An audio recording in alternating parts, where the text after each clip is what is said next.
Welcome to Money Tips. This is Charles Kelly. The UK economy grew by 0.5% in May, which took some of the forecasters by surprise because it had dipped the month before and things are not going great at the moment. But it did. It's rebounding according to the ONS, that's the Office of National Statistics. Most areas of the economy expanded, including construction, travel and manufacturing. And this surprised me really because travel has been hit by a series of flight cancellations. Thousands of flights have been cancelled and thousands more have been cancelled by Heathrow Airport this summer. And it's just chaos at the moment trying to get away. But construction, well, I mean, I'm looking around everywhere and I can see a lot of construction going on, particularly on people's homes.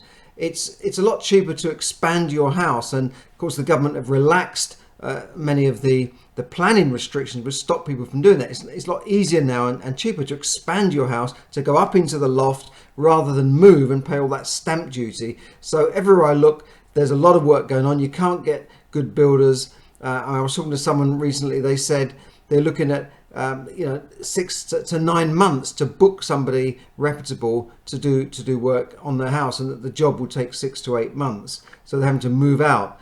But it's worth it for them because if they move, they're going to pay a lot in costs, a lot in tax and stamp duty, moving costs, estate agents fees and that sort of thing. So they've decided to expand what they've got. Now, although the economy has expanded, the business leaders are still worried about inflation. They're worried about the rising cost of all the raw materials and fuel and gas. And we're still seeing this right now, all of us. I won't go on about it again. But inflation is expected to hit 11% and is soaring around the world. In fact, news just out is that the US economy, the US inflation rate has hit 9.1%. And that means that the Federal Reserve will almost certainly whack up interest rates again pretty soon.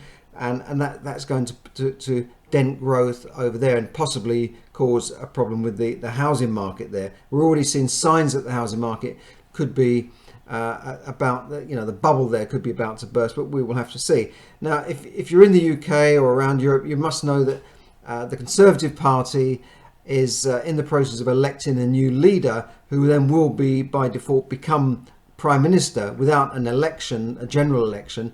But they've got rid of Boris and they forced him to resign. So he resigned last week, and now they're electing a new leader who will then become the Prime Minister. And that's the system. I went into my last podcast how that works. But most of the candidates are promising to cut taxes and stimulate growth with more spending plans.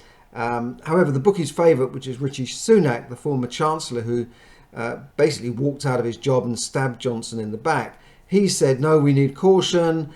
We need to take a cautious approach because we've got to pay back this deficit, blah, blah, blah. Many argue that he doesn't know what it is like to experience poverty because he's kind of grown up with a silver spoon in his mouth, and now he's married to a billionaire's daughter. But that's just what people say. I'm not saying that about him. But of course he's going to have slight difficulty in that he was part of the Conservative government under Boris, and of course his wife has had tax investigations going on as well into her non-doms tax status. So I'm not sure if he's an election winner, but we shall have to see. The other favourite is Penny Mordaunt. I actually like her. I think she's comes from a naval background, I think, in the services, one of the services. I think she's a very straightforward talking person and could be the one to settle things down. But getting back to tax cuts, I think tax cuts are needed. Rishi Sunak, when he was Chancellor, has actually increased taxes for many and increased corporation tax to pay for the deficit. Of course, they threw around hundreds of billions of pounds in the deficit when they shut the economy down. So that's caused a problem now. So it means that a Conservative government is not cutting taxes. And a lot of people are not happy with Boris for that. A lot of traditional Conservatives want lower taxes. But I think the time has come for lower taxes. They should certainly cut corporation tax down to 15% to make us more competitive in Europe. Ireland's lower than us at the moment. That's causing companies like your Googles and your Apples and Facebooks to base themselves in Ireland in Europe rather than in the UK where they do much more business. But I think we do need something like that, and we need to stimulate more growth encourage business to invest more and bring in inward investment into the UK. Now, of course, they argue that inward investment is coming to the UK, but I think it's definitely needed to slash taxes. Corporation tax is a tax on business profits, so it doesn't encourage business. And in addition, businesses is paying, they're paying they're collecting VAT, they're collecting PAYE tax revenues, so they're doing a lot. And I think that is something that any of the new candidates, the 8 candidates that are shortlisted, should focus on. Now, most leaders coming into government want to say, well, cut bureaucracy, we'll slash taxes, we'll get people back to work, but few of them actually achieve that. Now, we have got more people back to work, and the unemployed people are being pushed into work by new rules and universal credit and that sort of thing, so that's a good thing. But the size of government, the huge state has actually grown. There's more civil servants now than there were in 2016, and if you think that half the population in the UK, the working population, are actually employed indirectly or directly by the government or by taxpayers, so that needs to be looked at, and that definitely costs us a lot of money. And what do civil servants do at the moment? Most of them are working from home. They refuse to go into the office, which is causing a backlog in things like passports. And you try to get hold of people in local authorities, they're not there half the time. I'm not saying all of them, but it definitely is a problem. So that's something I think any government needs to do. Now, I don't know if you've been watching what's going on in China in recent months. I mean, obviously you don't get much news out of China, but we've seen big property companies default, like Evergrande, on their bond payments, and we know that there's problems underlying. They've got a new pandemic now. Manufacturing has slowed down and come to a halt in some areas, and buildings are collapsing under the heat wave they've got there at the moment. But a worrying sign came out of the BBC saying that authorities in China's Henan province will start releasing money to customers that had their funds frozen by several rural banks. Now, a rural bank's not like a little building site. That could be tens of thousands or millions of customers, and these banks froze their money. Just said, we haven't got the money, we can't give you the money. And this is where if you get a run on the bank, if everyone went into the bank tomorrow in the UK and demanded their money out, the bank wouldn't have it because they've lent it out. It's fractional reserve lending. They're making money on your money and paying you like 0.1% despite interest rate rises. So they haven't got the money. And this is what happened there. There was obviously some panic that happened. And there were massive protests in Henan's capital, Zhenguo, and these turned violent, so the government had to step in. And apparently the bank's focus of protest, they've frozen a total of 39 billion yen, or $5 billion, nearly over £4 billion of deposits. So it's not small beer. So I think that's something to be definitely looked at. Other things in the world going on. One of China's debtor nations, which is Sri Lanka, are in real trouble. Their government has collapsed. They're just in chaos basically in Sri Lanka. You can see things on the news, and I've been talking about this for a couple of months, that there's food shortages there. Now you see on the news they're queuing up for petrol, to get a tank full of petrol. They're giving vouchers. It's all ration. They queue for 2 days just to get one of these gas tanks, these sort of camping gas cylinders that they use to cook with. So it is really bad, and people are definitely suffering. The government's collapsed. The ministers have just disappeared, and people have stormed the palace, and they're protecting it. They're not smashing it up, fortunately, the people, but people are just walking around looking at the Prime Minister's bedroom and his swimming pool and his luxury gym, and they're not happy.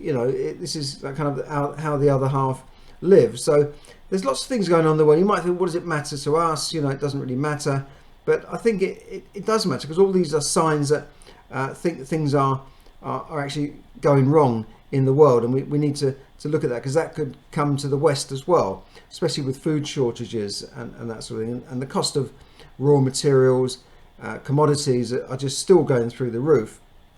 But when you look at inflation, because it's calculated month by month, once it's been factored into inflation figures, then if it stays the same or goes up a little bit more, it will just show us a small rise in inflation.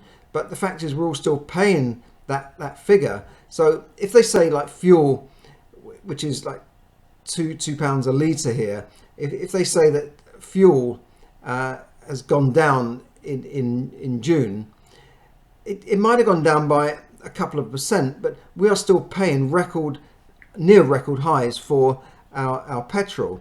So that's a little bit, people can be deceived by this, because inflation rises and rises and rises, but then most of us will be stuck with those prices until we stop buying those goods, and then they have to start reducing prices. I don't know if I've explained that very well. Just on another subject now, I recently heard an interview with the famous Chris Blackwell. I don't know if you know him, but he is the founder of Island Records, regarded as one of the most influential record executives, record label founders of all time. Chris helped launch the careers of not only people like Bob Marley and many reggae and ska artists, but also Roxy Music, Free, All Right Now, and U2. So it was mega.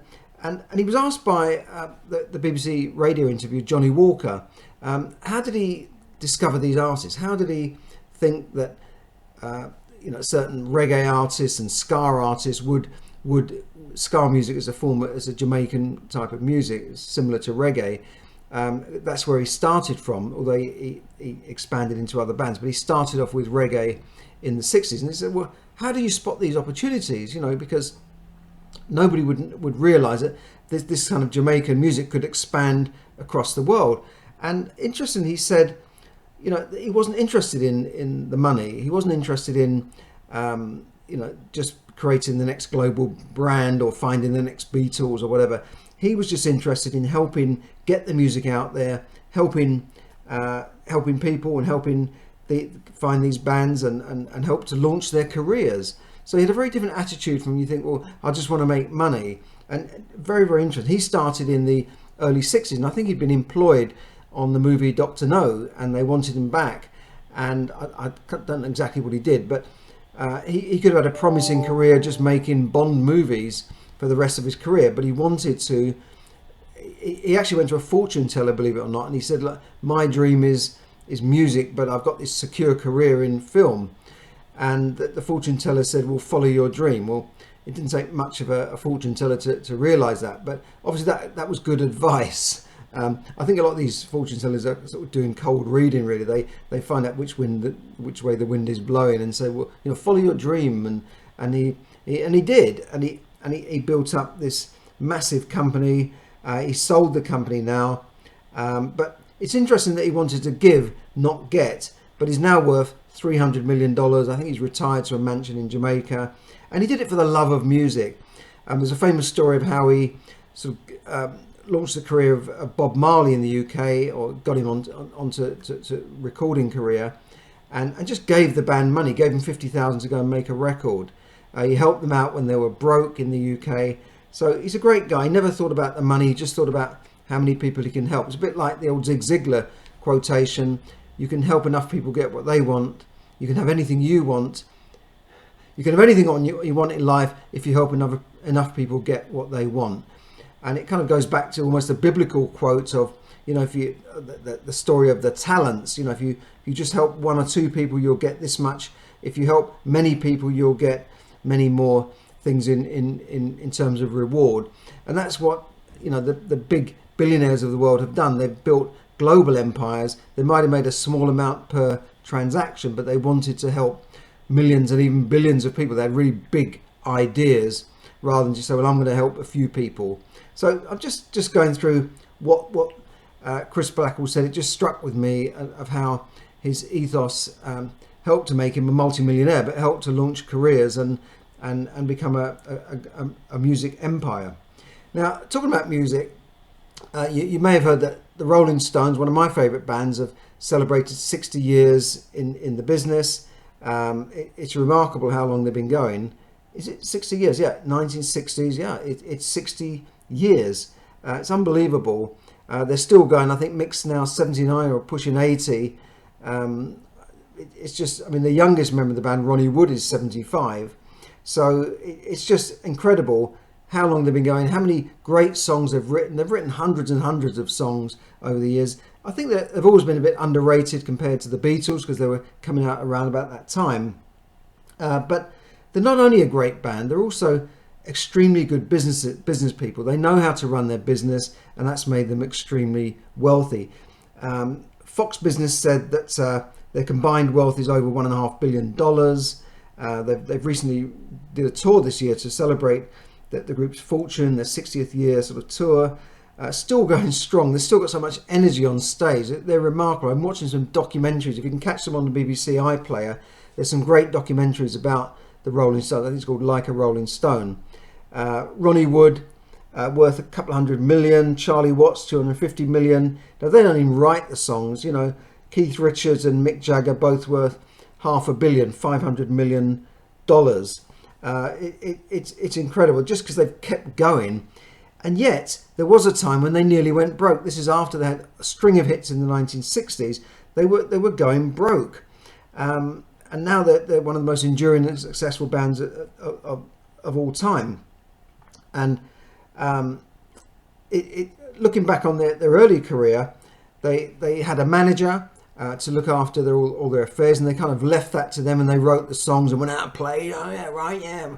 It's can't get no satisfaction and all that sort of stuff. He just did his stuff on stage, left it to the managers. But they found out the managers were not managing their business very well. They weren't paying taxes. They owed all this back tax in the UK. And at that time, I think that the highest tax rate was 98%, so it was ridiculous. They were in the process of going bust. They were going to go broke. And lack of attention to taxes is one of the major reasons why a lot of stars do go broke. I wrote about this in my book, Yes, Money Can Buy You Happiness, the stars who made a fortune and went broke. And a lot of it is down to tax and bad tax planning. Blondie, you know, went broke because of bad tax planning. Loads of artists have just fallen foul of tax. Mike Tyson spent hundreds of millions. Tony Braxton, I think, has been bankrupt twice. So that's something that happens. But what they decided to do was literally move out of the UK. They decided we've just got to get out of here in order to save our careers. So they moved to France and they made this new album, Exile on Main Street, in this chateau that they hired or bought, I don't know. But there's a great documentary about that episode. And they just moved out, and Mick Jagger decided to take control of things. All right, they still had managers, they still had accountants, they still had lawyers, but Mick Jagger he said he didn't want to, but he just decided to take control of things. Now, these guys are not silly, they're educated. Mick Jagger actually spent 2 years at the London School of Economics, no less, before dropping out to form a band. I'm sure his parents told him not to do it. But he decided to take control of things, and literally, they've never looked back since. They formed their own record label at the end of the 60s, early 70s. They had that logo, and they've become a worldwide brand. And it's amazing what they've done, and that's how they then started to make real fortunes. And this is after their 60s success, where they'd made a lot of money, but it'd all been blown by managers or not paid and gone in taxes and that sort of thing. But once they started to get things in order, from the 70s on, this is where they've made their real fortunes and become, you know, multi-millionaires. And this is very interesting, that Mick took control of the business. He likes to keep control of every aspect of the band. They're very on the ball. And I once had a ticket to the concert years ago where they cancelled the concert in the UK because it would have left them a couple of days over the amount of time they could spend in the UK before then being hit with a big tax bill. So they just cancelled the concert. It's well known that Mick has some of his properties in offshore companies. He's got a big property down in Richmond. That apparently is in an offshore company. So they're quite astute. Maybe some people might not like that, but they're legally entitled to minimise their tax bill, which I'm sure is considerable. I'm sure they employ thousands of people as well. So that's all I can say about bands. There's a little bit about music today, but a band is a business at the end of the day, and they're not just up there singing and shouting. They've got to look after the business side of things. Otherwise, they'll be making a lot of money, but it will just be spent the other way. And this is why I run my money mastery and smart money courses to help people get control of their finances, as well as earn money, but make sure they keep money as well. Now, in order to build the economy, I think you need confidence in the country. So whoever the leader comes in, there's got to instill confidence in the country, make sure there's a good tax regime, and make sure that businesses will want to invest more and create more jobs. That's how you rebuild the economy.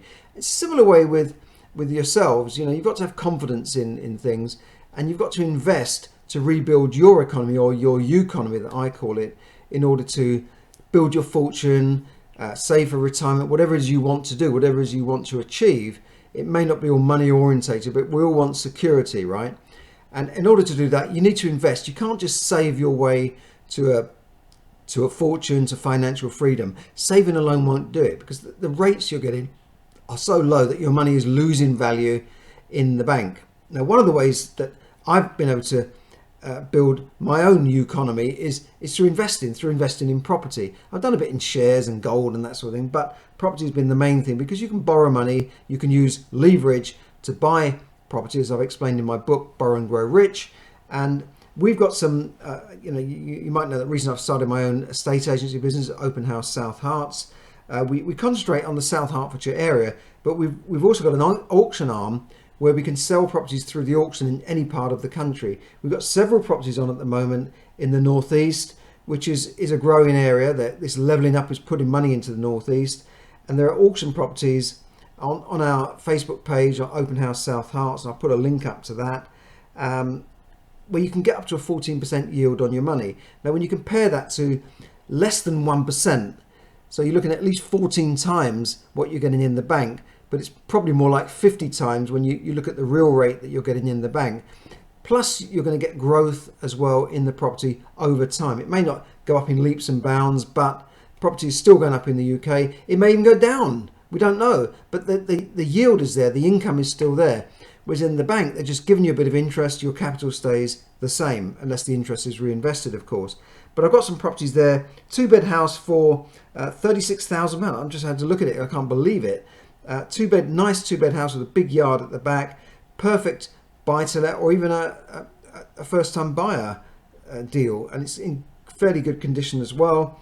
There's another 4-bed rented house with already got an income there. You've already got a yield there for just £59,000. So have a look at that on our Open House Facebook page, Open House South Herts. If you can't find the page, I'll put a link up here. If you can't find it, just drop me a line. But there are lots of bargains on there. And this is through an auction, so you bid online. So you need to register yourself through us in order to bid online. And fees will apply. You will have to pay some fees if you buy the property, not just the bid.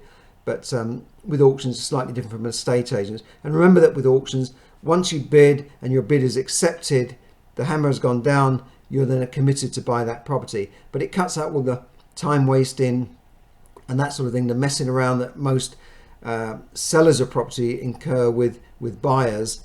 And in fact, it's a good way to sell your property if you need a quick and definite sale for a property, because you can sell your property through our auction with no fees to the seller whatsoever. So thanks very much for listening. Have a great day.